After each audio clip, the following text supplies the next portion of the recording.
Hi, everybody. I'm here today with a story that's really kind of a continuation, but on a really human scale of a story I've done a couple times before. And that is the event that happened in December of 1980 and January of 1981 in England. And it's probably the most accounted for UFO incident, militarily speaking, that we know of. And that's the Rendlesham Forest incident.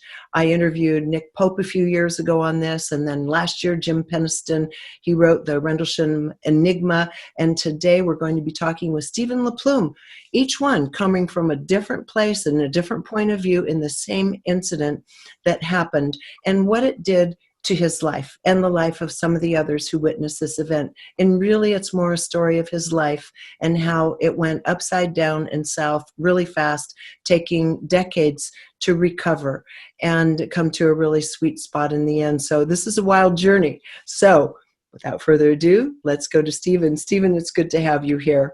No, thank you for having me. I appreciate it. You know, and also it was Paula Harris, who is a friend, kind of an acquaintance of yours and a friend of mine, who put us together because, of course, she's so boots on the ground when it comes to this research.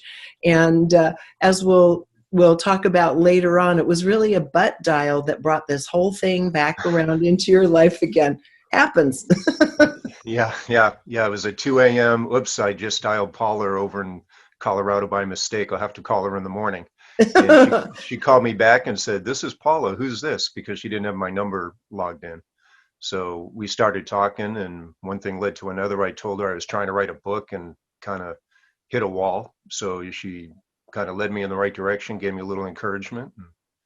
Yeah. And here we are. Well, Yeah. you've hit a lot of walls in your lifetime, and you have a lifetime that other people see in movies and read about, and you think, how's this guy still alive? And so Yeah. we're Yeah. going to talk about your journey and why you feel you're still alive today at the end, because a lot of people we're kind of looking at ourselves, analyzing our lives, you know, where we're coming from, kind of trying to get some moral bearings back again around the world and certainly in the US. And this is a wonderful story of finding one's moral bearings after some major burnouts that have Yeah. happened in your life. So let's start as a young kid, 18 years old. You were a nurse, a nurse's aide, working with the elderly, and that actually satisfied you. And you think, oh, that's such a warm, sweet, fuzzy story. What could possibly go wrong? Let's go for Yeah. it. Yeah. What could go wrong, huh? Well, my whole high school career was geared towards me being a licensed practical nurse, and there was a local school, and I thought, great, I'll go to the school for a few years, I'll get my degree and or my license, and I really enjoyed, like you said, working with the elderly. It was great. I could listen to all their old stories and gain a lot of knowledge. And I just thought I had a leg up on life by listening to their experiences and how to interact with people and that sort of thing. But then it was, the late 70s. Jimmy Carter was in power and the economy was kind of bad. And they ended up closing the school due to budget cuts. So here I am a senior, and now I've got nowhere to go. So, so my father was in the Air Force, and he was also a police officer. So he would be a police officer full time and went to the reserves once a month to do his duty. And I thought, well, maybe I'll just go in the service for a little while, see if I can find myself there, And I kind of started getting a little attitude towards life in general, because I was like, oh, I just had the rug pulled out from under me. So I was 17 at the time, and my parents had to sign for me to go into the service. And my mother was actually really surprised that I didn't go into the medical field. She thought I'd go in as a medic or something like that. And I said, no, I think I'm going to follow Dad's career as a police officer. So I went in as a security specialist. And at the time, they had security specialist, and then they had law enforcement. And law enforcement was more like a regular police officer, but security was like machine guns and security and riding around on Jeeps. And I thought, it seemed like, from a young man's point of view, it seemed a lot more exciting. So You didn't know yet that you were an adrenaline junkie and you were about to really get hopped up. It was just starting that you needed, and we're going to talk about this at the end, a young Yeah, man that just needed a lot more stimulation than what life offered, had a bit of a chip on your shoulder from feeling betrayed, beaten up a lot as a kid because your father was a fuzz, a cop back in yeah, an era when it was not cool. And yeah. so you're kind of flexing your muscles a little bit. I went into the Air Force, just kind of like, I don't know, I was very much a mama's boy. And, I was like a band geek and the whole bit. And I thought, I need to like man up. Like you said, I got beat up a lot when I was a kid. And when I got into high school, that kind of ended a little bit because I was into cross country and track and I was really good at it. And, so now I was, carrying the school, banner all around and everything. So it was kind of, I'd get a little bit of props every now and then from that. So I didn't get picked on as much. But still, I just felt I needed to get more of my father's approval because I just always felt he kind of looked down on me. And he wasn't in my life a whole lot because he was working so much. But so I went into the service, figured, okay, I'll be a police officer or a security specialist, and just kind of geared my career towards that. And I signed up for 6 years because I could get extra stripes when I come out of the basic training and have, a little extra pay, that sort of thing. And I actually put in for the United Kingdom, and funny funny part was I didn't understand when they gave me my assignment. They said it just said Unkin, and I was like, "Where's Unkin? Oh my God, it's probably some island out in the Pacific." It was a Where's code, an abbreviation for United Kingdom, and you thought I'm going to Unkin. Where's that? exactly? So I went up to the sergeant and I was like, "Where's Unkin? Where am I going?" He was like, "You idiot, that's the United Kingdom. Go sit down." So I'm like, "Oh, okay." So I was like, "Okay," I got my posting that I asked for. So that was good, and I actually enjoyed the Air Force. I had no problem with it. When I got there, we had in processing for a few weeks. I liked the United Kingdom, and I just, everything was going really well. The only problem I had was I didn't have a security clearance, and they just said that there was a lot of security clearances they were having to do, and mine was sooner or later I'd get it. So they didn't have any place to put me because I couldn't work in a security area. I was a security specialist, so what are they going to do with me? So law enforcement was a little short on personnel, and they assigned me to the law enforcement. But I wasn't trained in law enforcement. I didn't know anything about how to be a cop. I wasn't qualified on a .38 revolver, so here I am riding around with the police with an M16 machine gun over my shoulder, basically. How great. 18 Yeah, years old with no training.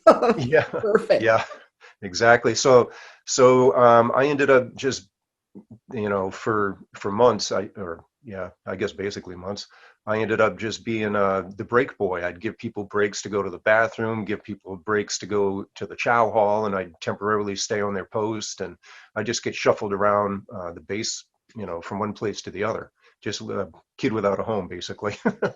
So, Well, then things started changing and you started having a prominent position there once these incidents started occurring. So we don't have to go into great detail. People can mhm, refer to my interviews with Nick Pope. They can yeah, also look at my interviews on this site with Jim Peniston and look at the nature, because each person was having a different experience. And I want to get into this part because I think this is an important part. mhm, There were a few different incidents, and it has been said, and you alluded to it briefly, and Jim did as well, that unbeknownst to you, it appears there was a nuclear arsenal under the ground there that no one was aware of, that right. wasn't necessarily, I don't know if it's supposed to be there or not. Am I incorrect on that? Because this plays a big part in UFOs. Right. And I had only heard after the fact, years after actually, Yeah, that I'd gotten out of the service, that there was supposedly nuclear weapons there. I right. had no knowledge of that because I didn't have my security clearance. So I wasn't read in on any of that at all. So Well, the reason I bring it up is I think it's important, and I know many years ago it came to my awareness that a lot of these UFO sightings have classically been around places that have nuclear warheads and military activity going on. And I think the case of Robert Salas there in Montana, where the UFO came overhead and started shutting down the nuclear silos, which of course is a very famous case. I've interviewed him as well, I believe in the Gaia archives. This is not uncommon that UFOs show up where we have this kind of activity. So now you're a kid and you had two different sightings. One was kind of brief and from a distance. Just maybe set that one up quickly. We'll go to the second one and then the spook activity that followed it. Okay, yeah, just real quick. We had to go out to the East Gate, the infamous East Gate, and check and make sure the gate was locked. And we were just like hanging around the police cruiser. We looked into the southern sky, and going from west to east, we just saw kind of like when you see in the night sky, you see a satellite just cruising across the sky. But this one just started doing one of these numbers, up and down, up and down. And there's no craft I knew of that could go up in a down elevation like that. So it traveled over, again, towards the east. It went over and got behind some clouds over, I'm going to say it was over the Rendlesham Forest, but it was so high in elevation. You know, it was just over in that area of the sky. It wasn't over the forest, you know. So Senior Airman Palmer, who was with me, he called in and said, "Hey, LaPlume just saw a UFO," and threw me under the bus. And I was like, not "Hey, fair, you because saw he too." saw it too. Yeah, that's what I said. I looked at him, I was like, "You saw it too?" You know, and he just kind of smirked because, you know, I don't know, nobody wants to be associated with UFOs, you know, especially in the military. So we had that sighting. Officers came out. They went out into the forest, and at the time I had no idea why they went into the forest, because I didn't understand what happened a month earlier, because all we had heard was some guys got chased by a UFO, and that it pretty much died there. So the officers put me on the East Gate the rest of the night. I had to be out there all by myself, and they gave us a starlight scope, you know, in case we saw something. And then about an hour or so later, Palmer came back just to check on me. You know, he's just doing his rounds. And again, we were just leaning against the car talking, and out of the east, coming towards the base, we saw a light coming in. And the only thing that we had up at the time was a couple of helicopters that the pararescue would use called Jolly Greens. And then we also had a C-130. And when you're on that gate, you can tell the flight path when they're coming in for a landing is, you know, it's always the same flight path coming in right, you know, on the runway. And this one was a little to the right. It cleared the trees and it came up the road. And then the next thing you know, I'm looking up, looking up at a spacecraft, for lack of a better term. It made no sound. It was a structured craft. It had what I perceived to be a hatch on the bottom of it. We observed it for less than, I'd say, half a minute or less. I'm thinking maybe 15, 20 seconds. And then Which is kind of an eternity when you're having that kind of anomalous experience. And yeah. also tell us the size of it. Well, it seemed to me, and I have like an issue with the depth perception, because I'm looking at a night sky and I've got nothing to really compare it to. And it was no more than 1,000 feet off the deck, and it was probably closer to 500. It was probably closer, but I could see the structure underneath. It had a hatch, and from side to side, I actually had a lot of tunnel vision. And I know there were some lights, some colored lights, but it seemed like it was kind of foggy around the edges. And I want to say it was maybe 30, 40 feet from one side to the other at best. And then it was over our head 1 minute, and the next minute it was to our right, and it didn't have a shape at that point. It was just a bright light, and it just started moseying up into the sky real slow. And where we saw our first sighting, where I first caught a glimpse of the first anomaly, I guess you'd call it, it kind of headed off in that direction, and it blended in with the stars, and it was gone. And that was it. And Palmer said, he turned to me and said, "You want to call that one in?" And I just went, "Hell no." And we never called that one in. And in hindsight, we probably should have, because I just, you know, for benefits wise and what's going on and the history of it, we probably actually should have called it in, but neither one of us wanted any part of it, you know? Yeah, you didn't want that kind of trouble coming your way, but it came your way Right. anyway. Yeah. And so one of the things I find so fascinating about this particular event is it's kind of the anatomy of how an event happens, how the military on both sides, British and American, responded to it, and how a cover-up begins, honestly, how things Yeah. are simply shuttled aside to make sure the public never knows. And, some of that has become more public, even though in a somewhat fictionalized way, in the History Channel's renderings of Alan Hynek's work in Project Blue Book. They're showing that these things were going on. It's just somewhat fictionalized. But the reality is, you were swept into a much larger drama at that part. You started being tailed. You had what you called spooks, the Yeah. alphabet agency people on your back. And let's talk about that, because they were infiltrating you, Larry Warren, and the personal lives of people. What were they doing with you, and what do you think they were actually looking for? You were all kids, basically. Yeah. I mean, at that point I was 18 and yeah, 18 and a half. I was just an 18 and a half year old kid, and very immature, was really homesick, that sort of thing. I probably should have waited a few years before I went in the service, actually, and matured up a little bit.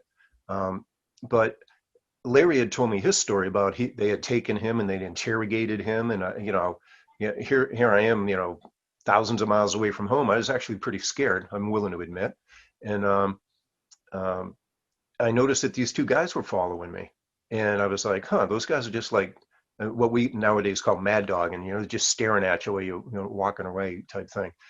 But I noticed them on several occasions, and I don't know what I don't know what they were looking for. They never approached me. They never talked to me. But I noticed these same two guys. And one time I went into the All Ranks Club and I saw them in there, and I was like, geez, these guys again. So I had borrowed a cigarette because I don't smoke. So I borrowed a cigarette from one of the barmaids. And when one of the guys had gone to the bathroom, I approached the other guy. I figured it was even one-on-one at that point. And I asked him for a light. He acted like he didn't speak English. So I did the universal, do you have a light for the cigarette thing? And so he lit the cigarette, and I took like one puff and I put it out and I said, listen, I don't really even smoke. I said, but I'm on to you guys. You're horrible tales. I know you're following me. So the jig's up. You might as well stop. And I just turned and walked away. And I went behind like some trellis work because there was a trellis between the bar and where we could get some food. And I noticed the other guy came back from the bathroom. They talked for a couple of minutes and they got up and they went out the back door, and which was really odd. And they got into a Lincoln Town car with a New York license plate. And I'll tell you, when I had my hand on that handle, because they went out the door and I went over too, and I was like, oh boy, I'm really gonna get in a fight. I was all like bouncy, like, okay, here we go, it's time to fight, You were ready to pop them. So at this point, I had my hand on the door handle. I was like, okay, instead of swinging it open, I'd probably best to just kind of look out and see what's going on first. And I just cracked the door just enough so I could see. And that's when I saw this Lincoln Town car, and it was the same model as one that my uncle had. So I just recognized right off the bat it was a Mark IV Lincoln, and it had a New York plate, as I said, and it drove away. And I thought, well, if these guys are TDY from Germany, why would they be in a car? And nothing made sense. And I was like, all right, these guys are definitely, there's something nefarious going on here. So at that point, I was thinking I probably ought to get out of the service or get off this base or do something. So I went to the judge advocate and asked him if I could get out because I was not doing the job I signed up for, which was security. I was doing law enforcement. And he said, listen, all they're going to do is after 89 days, they're going to rotate you back for a day, because once you're out of your field, your specific field for 90 days, then you can go ahead and, I guess that's a breach of contract on the Air Force part. So they said day 89, they're going to put you back on duty with security. Then you're going to go right back to law enforcement. They're going to play a game. So I had a bit of an issue with drinking at the time. And yes, you were kind of becoming an alcoholic along with a couple other buddies. I was definitely a problem drinker. Yeah. Yeah. So you Yeah. had that going on, and again, you're still a young kid. You're thinking kind of like Private Benjamin. It's like, well, this is not what I wanted. Actually, you were scared. You wanted out, but it doesn't work like that with the military. No, it doesn't. Next was downright crazy. I mean, Right. I was reading this part of the book and thinking, what was this guy thinking? Yeah, well, what I was thinking was I need to get out of here, and I didn't want to go AWOL, obviously. I don't want that kind of trouble. So one night I got really tanked up with a friend of mine, and we drank a whole bottle of vodka, half each, and I stumbled my way to the Airmen's Club, the All Ranks Club, and grabbed another beer, and I heard the theme song for MASH, which is "Suicide is Painless." There's actually words to that song, and I thought, oh yeah, I could pull a clinger. I could get out of here on a psych. So one thing led to another. I went back to my dorm. I got a blade. I sliced my stomach open a couple times to make sure it bled really good. And the chase was on. The police chased me around the base for a while. Finally gave myself up. But the Um, chase itself was crazy. You had this dagger in your hand, this knife of some kind, and yeah, it was a big you're diving knife. acting insane, you know, Yep, yep. and And they're in pursuit at of some you. point, I took the knife and stuck it in a tree because I thought, if I'm running around with a knife, I'm going to get shot. so, so I better do something with this. So I just stuck it in a tree and kept running. But I was a track star. They weren't going to catch me, not on foot anyway. You know, I could run. I could do 20-mile marathons. You know, it was not a big deal for me. So I finally gave myself up. And when they brought me to the infirmary, which was on the edge of the soccer field where I gave myself up, they ran me through some picker bushes and ripped my pants, and I was kind of upset because of my own personal camouflage pants. So when I had a chance, I elbowed this big goon that was holding on to me into the like his upper chest, and I ran away again just to kind of prove a point. And this time when they caught me, I kind of fought back, and you know we got in a little bit of a tussle. And they brought me back to the infirmary, took blood to make sure I wasn't on drugs and all that, and I had to go to stand in front of Major Ziegler. He got out of bed and came, and yeah, that wasn't a pleasant conversation. So we actually got in a bit of an argument, and I wasn't using any protocol at all. I was speaking my mind, whether he liked it or not. And I told him if they put me back on duty, I was just going to unload on the next plane I saw. So he took my weapons cards away. I was no longer a police officer or security or anything to do with guns, and I had to go take a battery of psychological tests. So I went and did the tests, and I kind of read ahead to see what they were looking for with their questions. And I've got a pretty good IQ, so I just went, oh, I know what they're looking for. So I answered You them, yeah, saw I'm a the pattern so loner. that you'd line up when you were doing these multiple tests. Yeah, yeah. So I just answered them the way I felt that I needed to answer them to get out of there. And after a few days, I went and sat with the base psychiatrist, and he said, "What do you want?" And I was like, "What do you mean? What do I want?" He said, "What do you want? What do you want out of all this?" And I said, "I want to go home. I want out of the Air Force." And he said, "All right, I can make that happen." I was like, "Really?" And he said, "Yeah." He goes, "It's easy." He said, "I'll just write you up as basically you're immature. You don't have any business being in the service. It won't really affect you that much in civilian life.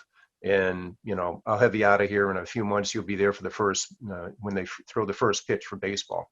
So I was like, okay, great. Um, but in the meantime, Major Ziegler had me, man, cleaning toilets and scrubbing showers and sweeping roads and just doing everything they could to embarrass Well, me, I you guess. hadn't really thought it all through that well. No, no, but the whole time I was just, I was doing whatever they asked me to do with kind of a little smirk on my face, like, haha, I'm getting out of here. I really don't care. So So you eventually I got made a, home. You got home. I mean, they did yeah, let you out. yeah, And yeah. this is And when I actually got out with an honorable discharge because I had a lot of political pull through my father. So Thomas P. Tip O'Neill, who was the Speaker of the House, sent a congressional inquiry. My congressman did. So I ended up getting out with an honorable discharge just through a lot of political pressure. so then you get home and you've been in the military. You were expecting to have some action. You kind of wanted a license to carry and all that.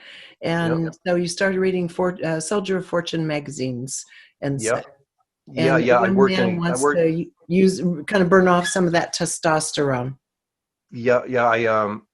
I worked in a gas station, wasn't happy. I got into a lot more drinking and started getting into some drugs, nothing heavy, but, smoking pot. And back then they had stuff called purple microdot, which was hallucinogenic. So, but I never did like heroin or cocaine or anything like that.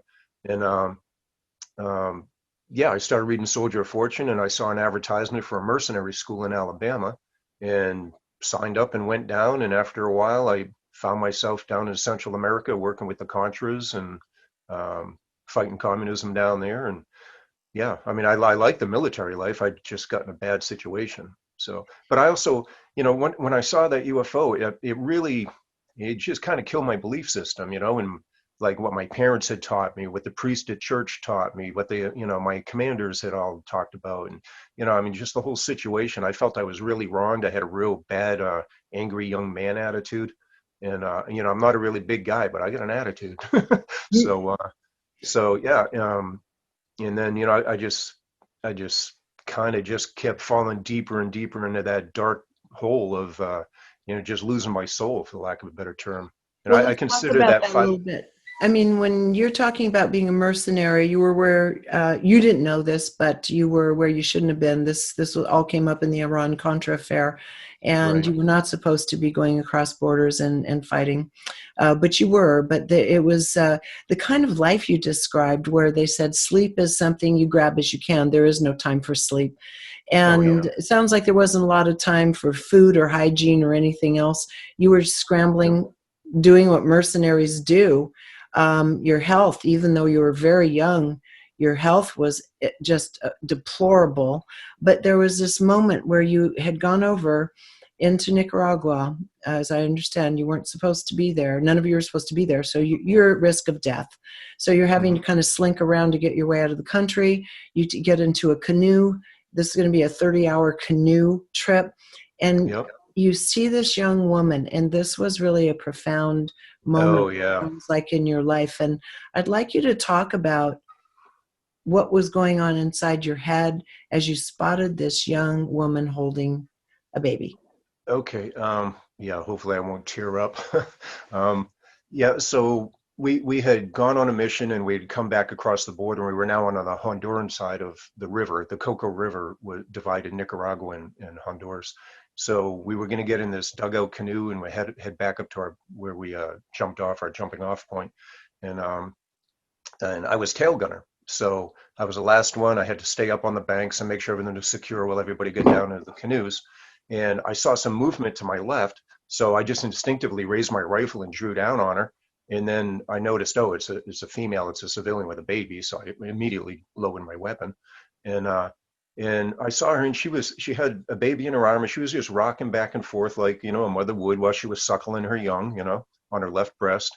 And I was looking at her and she was just staring at me really hard. And I was looking back at her like, wow. And something just didn't seem right. And then, um, sorry, this is really hard to talk about. So, so she had this baby in her arm that was dead, and she just wasn't giving it up. She was just still trying to feed her dead baby. And Can I um, read what you wrote about that for a yeah, moment here? Okay. yeah.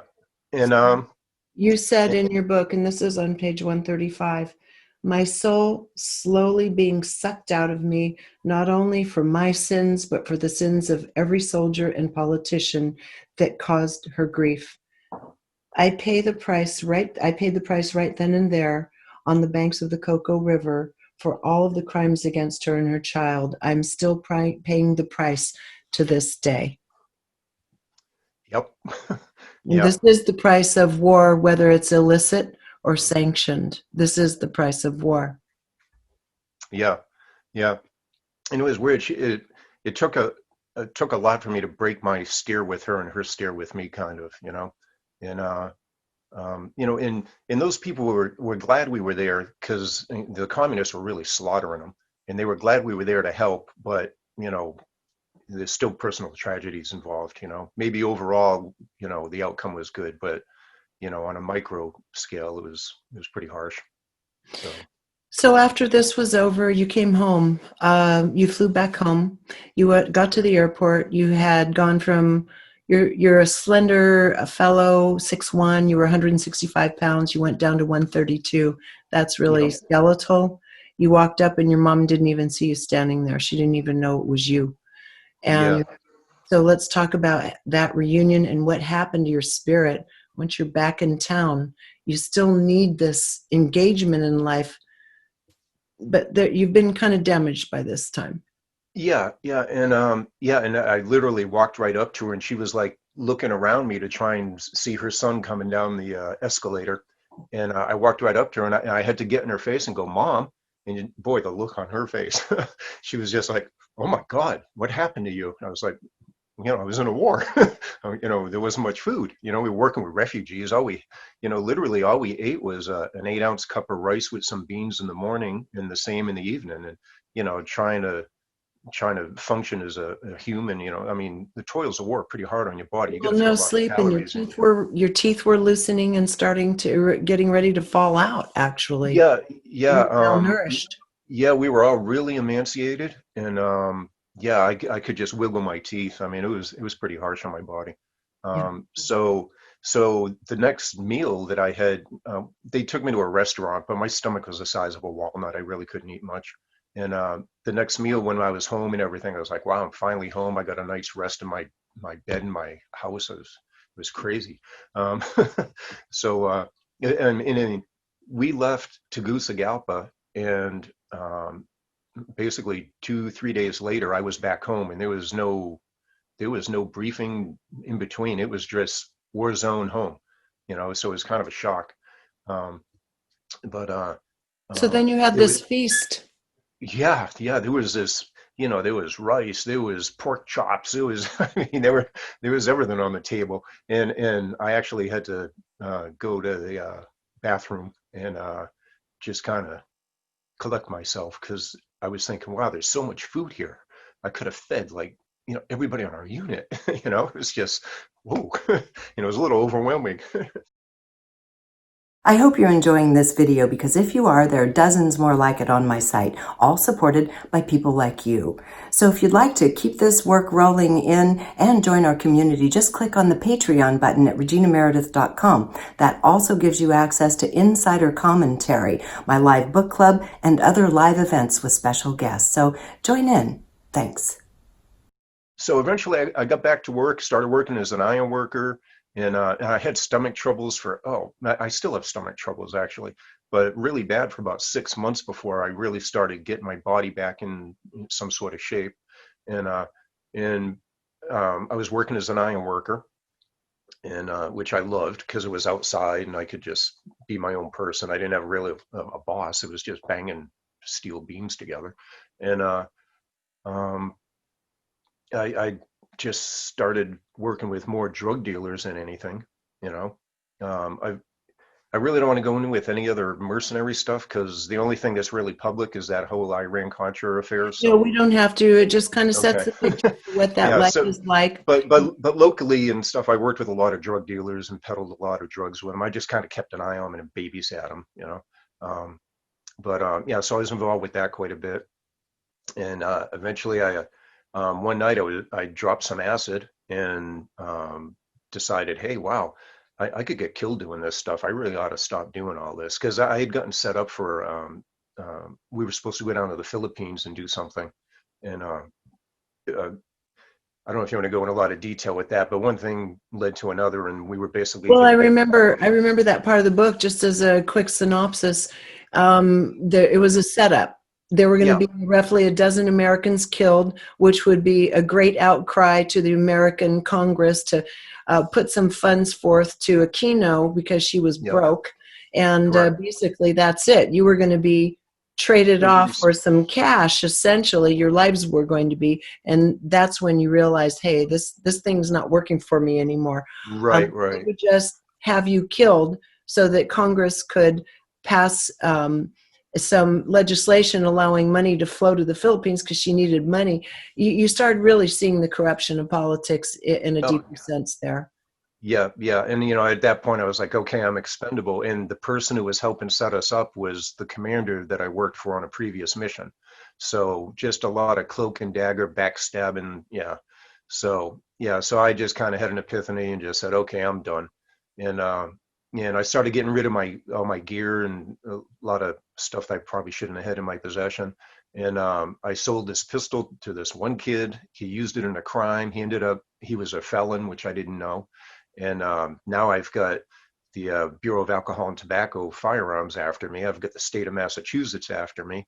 So I got on my motorcycle and skedaddled out to the West Coast. And Well, you know, before we skedaddle, I you know, mean, this is when you say at this point in your life, you couldn't, there was no soul left in your eyes. You had soulless oh eyes because at yeah, this point you had gotten down and you were an enforcer for drug dealers. And whether it was somebody's baptism or birthday party, you guys would show up and basically tap them, right? You haven't paid your bill and you guys were to get the money from them. This was a really harsh time in your life. right. And I wouldn't say cap them. We No, just strong tap. I arm don't mean cap them. Just tap. Hey, Oh come with no, us. tap them. I thought you said No, cap them. I said no, no, no, I've no, never murdered anybody in the no. U.S. Let me I make did that clear, okay? no. But yeah, we just strong arm him and let him know, hey, you got to pay your bill. I mean, back in the '80s when there was a lot of cocaine flowing and money going back and forth, yeah, it was some pretty serious business. Well, So it's kind of yeah, like a scene out of The Sopranos, the shakedowns and making people pay up, or else, and sometimes or else was happening.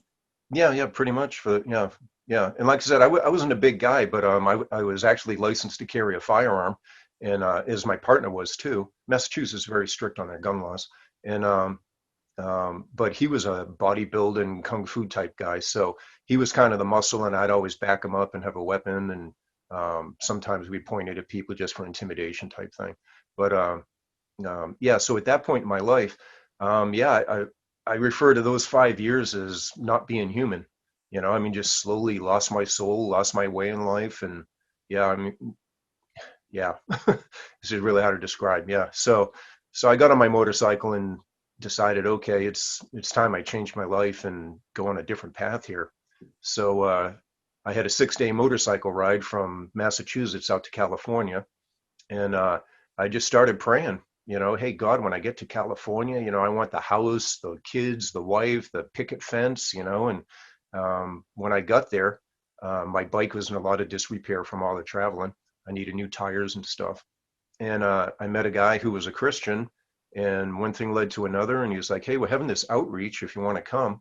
And I didn't even understand what an outreach was. And when I got there, I was really shocked at the people at the church. I mean, they were punk rockers with mohawks and different colored hair and leather jackets and biker looking people. I'm like, wow, what did I get myself into here? It's just like, wow, this is a little crazy. But the pastor was fairly young. And yeah, I just listened to what he said, and I was like, "Oh yeah, this is it. This is my chance." So Were you all that time when you were writing and wanting a more normal kind of life that had eluded you? Were you really kind of praying that you be saved from yourself more than anything, or were you looking for some kind of intervention? What is it you were um, looking for? Because you were in a heap of on, trouble. honestly, yeah, and it at a certain point, the FBI got involved because of the Iran-Contra affair and stuff. But that was after I'd gotten to California, about a month or so after. But no, you know what? I was just looking for normalcy. I just wanted to be a normal, regular person again, like I used to be. I lost my way so much, that I was just looking to be a normal human again. That's all I wanted. I just wanted a 9-to-5 job. And like I said, just family man, just be a normal person. That's all I was Well, really looking for. you did get to be a family man. Yeah, You met a yeah, Chinese woman and you ended up moving to Shanghai where her family was, and you yeah. ended up starting a family. So then your life had to start over again. It wasn't exactly the white picket fence you were looking for, but you had some stability there in China. Talk about the Yep. Chinese chapter and right up through the point at which you really had a terrible accident because you were still looking for this adrenaline rush and you'd become a motorcycle racer by this time. Right. Well, I actually started racing when I was in California. Hmm. So I went on the national circuit and, went Yeah. around the country racing and all. But in 1991, I met my wife, or my future wife, and she was actually pretty cool. She helped me work on my motorcycle and stuff. She was a mechanical engineer. And yeah, I fell in love and life was good. We had a house in Huntington Beach, and for 9 years, everything was great. And then as my kids got older, I noticed that all the girls and the boys and stuff, the young kids, they were just a bunch of potheads hang out at the beach surfing and stuff. It was Huntington Beach, Surf City. So I thought, hey, we ought to move somewhere else because I don't want our kids falling into that. So she had been going back and forth to China through her employer, and they finally moved her over. And I just gave up my career. I was working in the petrochemical industry in Southern California. So I just said, yeah, I'll give up my career. Let's follow yours and see what happens. And with the idea of once I got to China, because there was so much manufacturing going on, that I'd somehow start some sort of business, and with no business background whatsoever. But I had ambition anyways.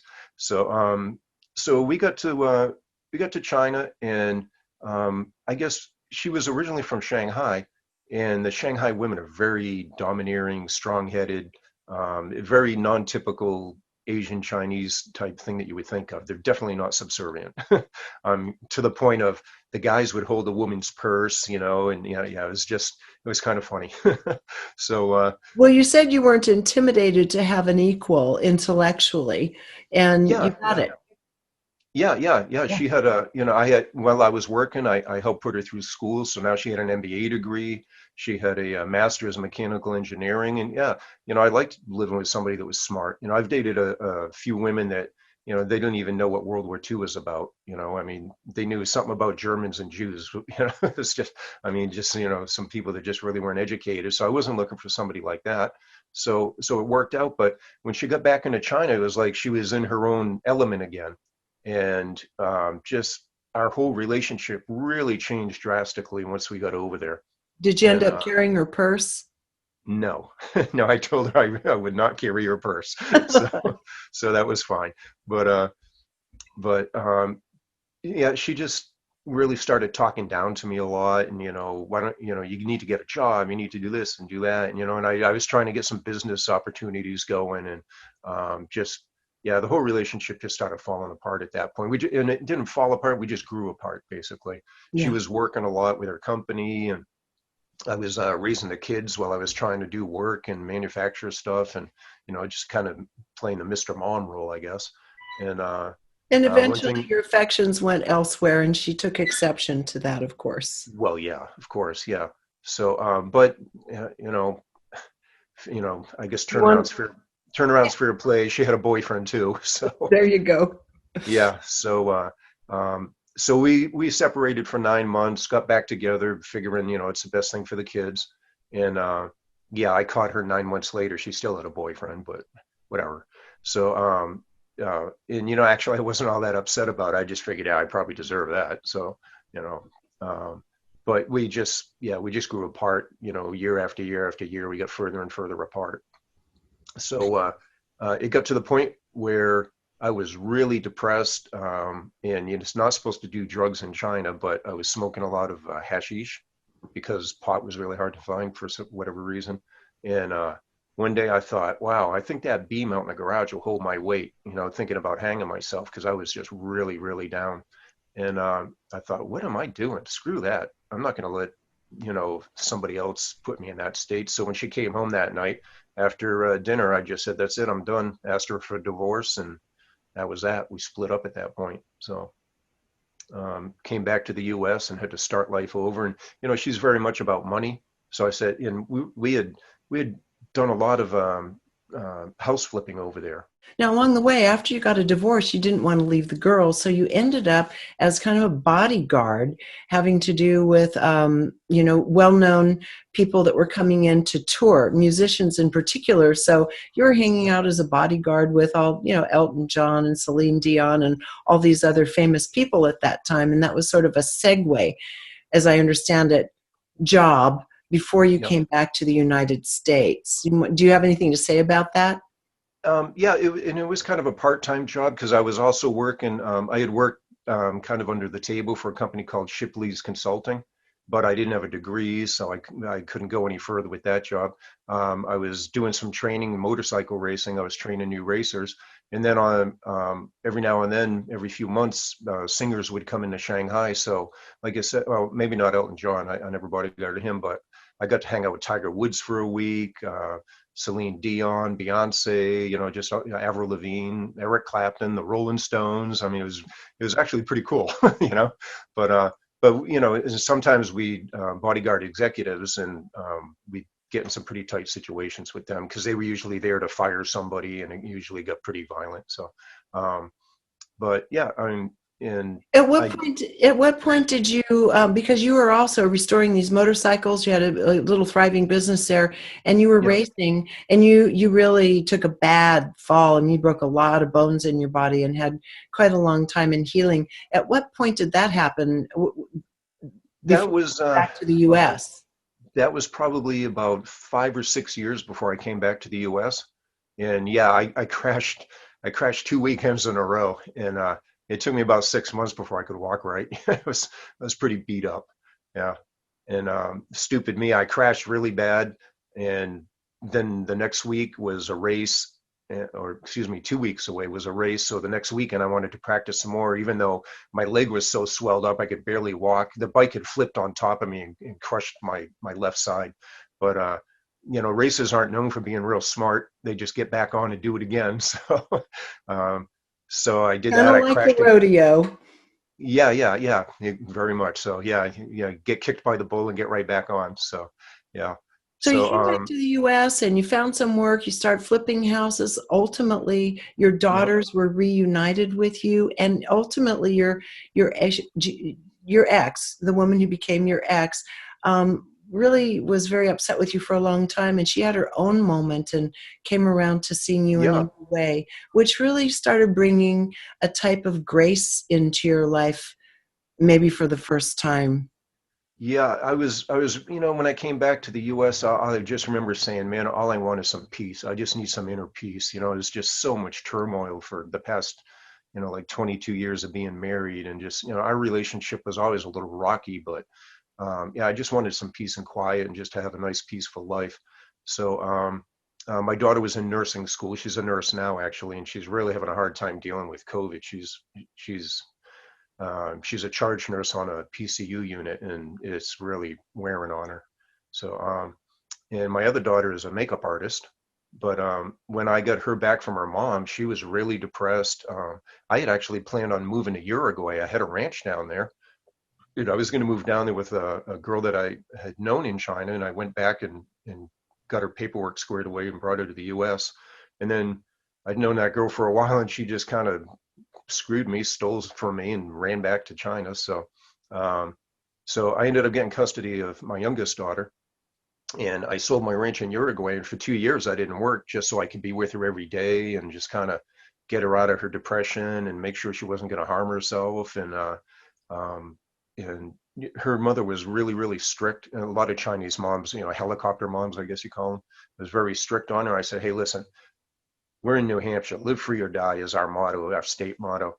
So I said, all you got to do is stay a B average, and that's all I care about. You don't have to be an A student. I don't care. Just get Bs, get through school, get into a college, do whatever you want to do in life, and just enjoy yourself. So we did a lot of fishing and camping, and I taught her how to use a bow and arrow. So we were just practicing archery and just having a good time for 2 years until she graduated. And she went to art school and eventually went out to Hollywood and became a makeup artist out there. And she worked in the industry out there. So she moved back to New Hampshire, and now she's an instructor at a makeup school. So she got her life together finally. So that's good. And like I said, my other daughter, she got her career together as a nurse, and she's doing well as well. But they both moved back in with me here in my house. So it was all three of us again. Because when we were in China, it was basically all three of us there because my ex had worked so much that she would hardly ever have meals with us in the evening. She was always doing business dinners or whatever. And, maybe once or twice a week, maybe she'd sit down and have a meal with us type thing. So. But throughout these years, you kept being hunted down by people who wanted to talk to you about the Rendlesham Forest incident. Yeah. And they'd pop up here one year, a few years had passed, they'd pop up again as another person was getting onto the story because, again, it turned out it was actually so well documented.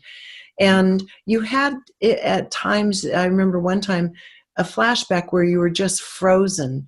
And you never, I don't think you ever really understood what that experience did to you because you were frozen and time stood still even when the event itself was occurring. Have you put it together in terms of what that did to you, besides the feeling that you of betrayal, that there was a reality that no one told you about, and that actually they tried to keep you from talking about at that time?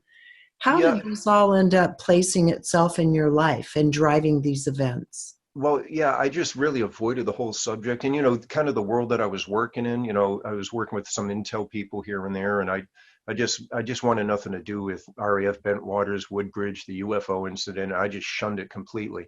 And I stayed in touch with Larry Warren for a while, because we were he was only a few hours from my house. So every now and then when I was on my way to this mercenary training camp, I'd stop in and we'd have some beers. And there was a couple of times we just go down and just go out drinking and have a good time type thing. And he would tell me, yeah, here's what's going on. I'm trying to write a book. And I was like, man, good for you, but leave me out of it. I want nothing to do with it. And so I think it was right around the early 2000s when Georgina Bruni started writing her book, and she got in touch with me. And I was like, man, I don't even know what I'm supposed to talk about on this case. So I had her give me Colonel Halt's phone number, and I called Colonel Halt and said, hey, I hope you remember me. And he's like, oh yeah, I remember that night and that incident. And I said, okay. I said, well, what am I supposed to say to this girl? And he blatantly said, well, that's just it, Steve. Nobody cares. Say, tell her your story. Nobody seems to mind. I was like, okay, fine. So I told her my story, and didn't really talk to anybody after that for quite some time. I talked to Linda Moulton Howe one time, and I talked with Paul Eno, who has a show called Behind the Paranormal. And I did like a little 3-part series when I was in China, and he had a couple other people on, Larry Warren and a couple other people. And we talked about that, but I just shunned it all. And I've done a couple of guest spots with Paulino on his show, Mhm. but I had the caveat, I'll be a guest host on his show, but I never ever want to talk about Rendlesham. And he's like, okay, fair enough, And about a year ago, I approached him and said, hey, I think I'm about ready to talk about this. And he's like, really, why? And I said, I've shunned it for all these years, and there's such a mess. Everybody hates each other, and there's all these innuendos back and forth of who was there, who wasn't, who was involved, and in particular Larry. And I can't say anything about that whole 3 nights, whether Larry was involved, wasn't involved, because I wasn't there, and I'm not going to talk secondhand. If I didn't see it, I'm not going to speculate, So I talked with him, and he said, well, yeah, we were thinking about writing a book about some UFOs. So I started to write a book, and it was just a few chapters. It was going to be in his book. But then I looked at it and thought, nah, I really don't want to be like just a chapter in somebody else's book. I want to do my own book. So I talked with him about it, and he said, hey, that's fine.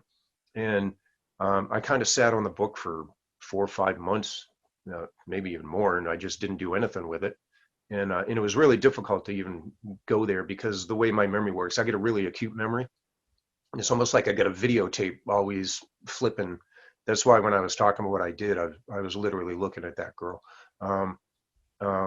So I can rewind my memory like a videotape and just watch it, in great detail.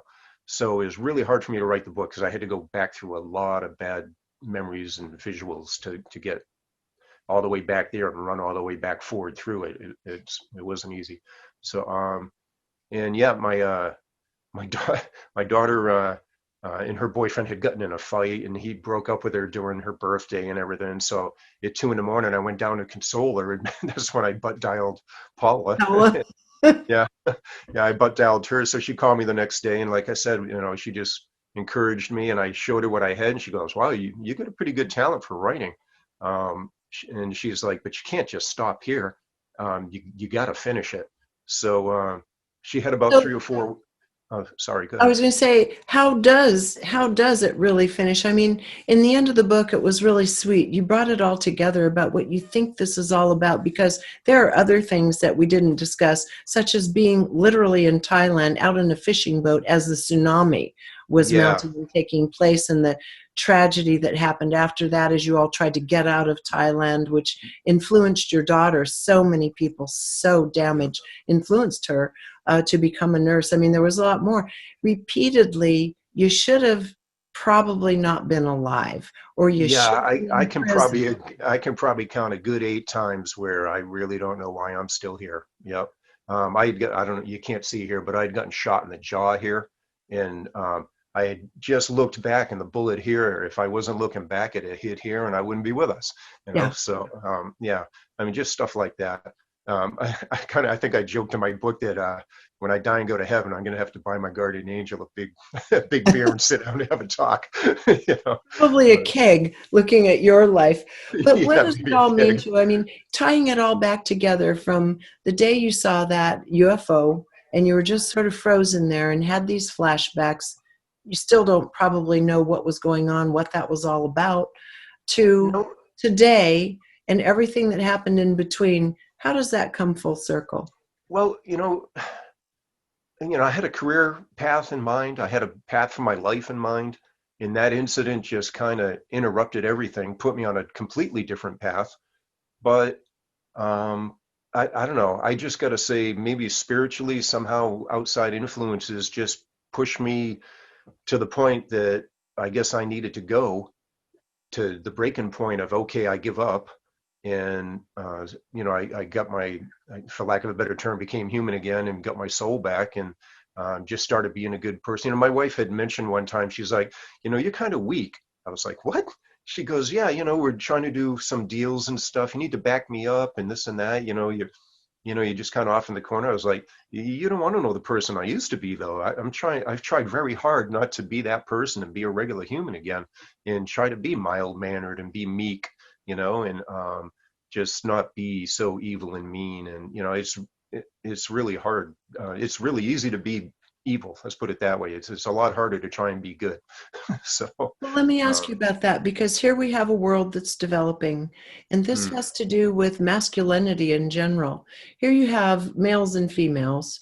You mhm, have the males that are wired with, and I'm not trying to make this a cliche, but in fact, we are wired differently. And men mhm, are wired very focused, and also the testosterone and the energy and the wanting to push the limits more. And we're going more and more into a world where that's not really required, where even war is coming down to technology yeah. rather than human beings.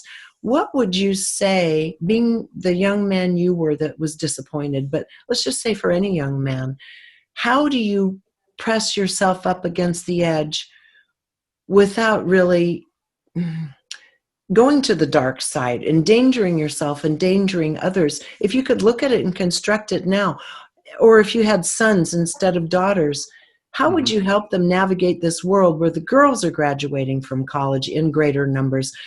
Jobs are even, a guy doesn't have anything given to him just because he's a guy anymore. Right, right. Yeah, it's a changing world, definitely.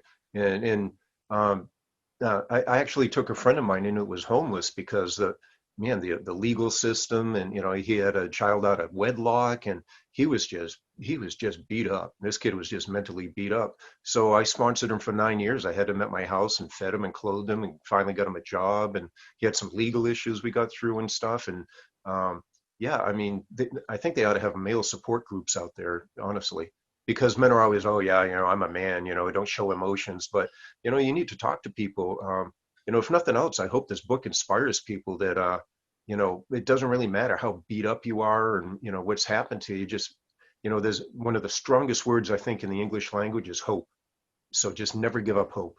Just muddle through it, keep going. It's going to get better. you know and there's a lot of teen suicides and stuff like that. And man, that just kills me. It just breaks my heart. you know and nothing is that bad. I've been in some bad situations, and nothing's that bad. So yeah, I Well, mean, I know you don't know this, but my husband wrote a book. I'm just bringing it up because this is the same thing he's saying: is where does a man put his energy now? How yeah, does a man express all these masculine things that you're born with? It's that are part of who you are, and as an experience to be a male here on Earth.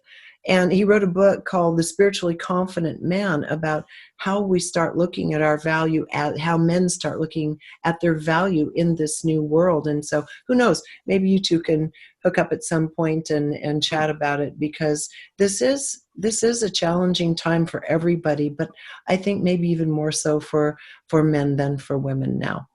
Yeah, So and I think that, you know, if I was a young man, you know, like you said, if I had sons, I'd just say, hey, you know, spiritually get yourself in line, and it doesn't matter what religion you are. If you're Jewish, be the best, you know, Jewish person you can be, or Islamic or Catholic, whatever it is, you know, get yourself in line spiritually, because, you know, with the way things are going in the world, who knows, you know, you could croak at any minute. You know, it's a pretty challenging world out there for young people.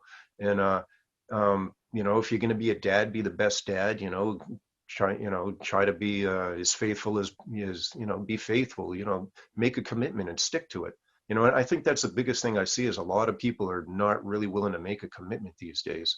You know, whether it's in a marriage or a relationship. You know, there's a lot of babies out of wedlock. I mean, it's just, you know, and not to be, I guess, morally superior, but, you know, people just got to kind of get the moral compass back in line a little bit in this country, I think, you know. I couldn't agree more. It's something that I've been writing about and giving a great deal of consideration to. We have to find our way back. We kind of let it Yeah. slip there. I think the last few decades, really. So I just want to say, Steven, thank you for sharing, you know, this kind of intimate journey of your own life. We didn't get into the gory details of it because people can read the book. Yeah. And when we're talking about, you did lose your soul there, and you've gained it back. And anyone looking at you now, this mild-natured, articulate man, you would never guess where you've been, but you've been to some places that hollowed you out, but you found your way back. And I think that's the story, and that's why it's called Rendlesham to Redemption. So I want to thank you so much for giving us your time and your from the heart story. All right. Well, you're very welcome, and thank you for giving me the time. Thank you, Steven. So everybody, you can take a peek at the book, Rendlesham to Redemption by Steven LaPlume. I think it's just such a heartrending story about how any one of us can lose our way, but underneath it, if that heart's still beating, even if we can't even see the soul in our eyes anymore, there's still a chance for rebuilding and redemption just by knowing that that heart is seeking some higher ground. So definitely an interesting read. Until next time, thank you for joining us here on reginameredith.com.